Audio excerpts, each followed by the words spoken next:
আসসালামু আলাইকুম বন্ধুরা, আজ আমি আপনাদেরকে দেখাবো কিভাবে খুব সহজে পাস্তা রান্না করা যায়।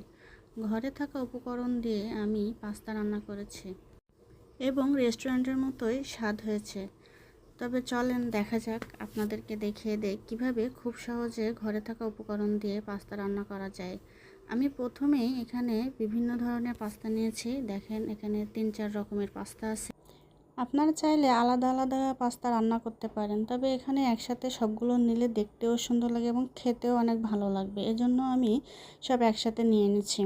প্রথমে আমি অল্প পরিমাণে পানি নিয়ে নেব।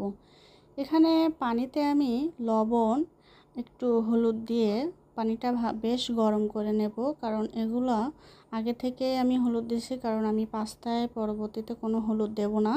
যেহেতু পানিতে হলুদ আর লবণ দিয়ে আমি পাস্তাটা ভালোভাবে ফুটিয়ে নেব।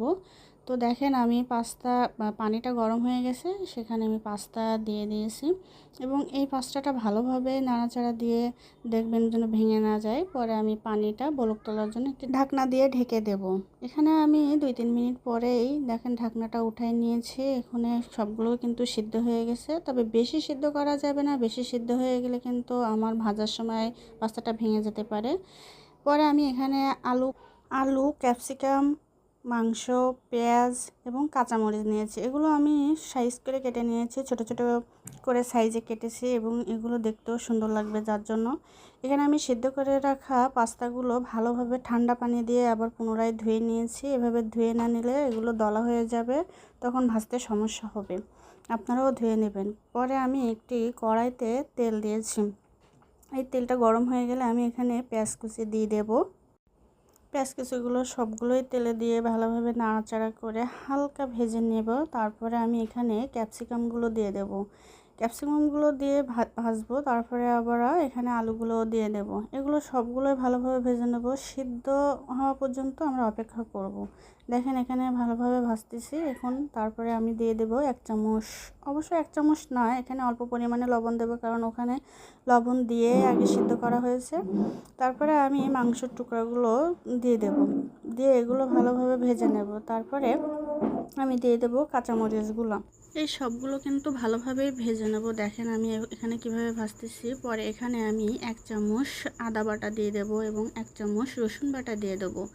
তারপরে দিয়ে দেব গুঁড়ো লঙ্কা, কারণ এখানে আমি হলুদ অ্যাড করব না, যেহেতু আগেই হলুদ দিয়ে সিদ্ধ করে নিয়েছি, এর জন্য আমি এখন হলুদ দেব না। তো এখানে লঙ্কার গুঁড়ো দিলে হালকা কালার আসবে, সেহেতু আপনারাও লঙ্কার গুঁড়ো দেবেন। তো এখানে দেখেন আমার কিন্তু ভাজা প্রায় শেষ। আমি এখানে দুধ অ্যাড করব। এই দুধটা দিলে পাস্তার স্বাদ অনেকটাই বেশি হবে এবং খেতেও অনেক মজা লাগবে, তার জন্য আমি দুধ দিয়েছি।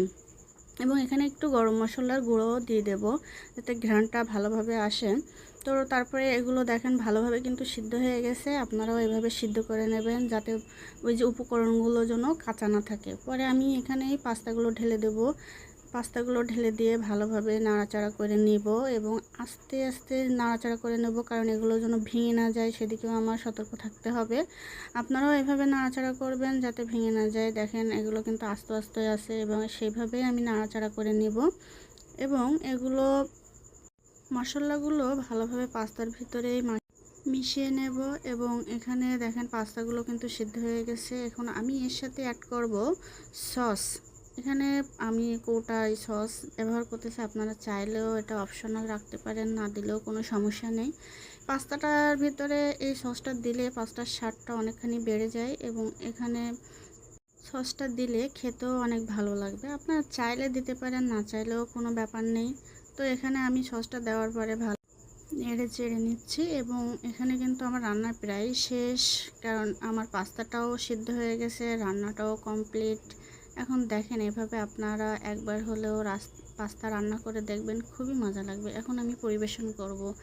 এখানে পরিবেশন করতেছি। এখন দেখেন কি সুন্দর দেখা যাচ্ছে।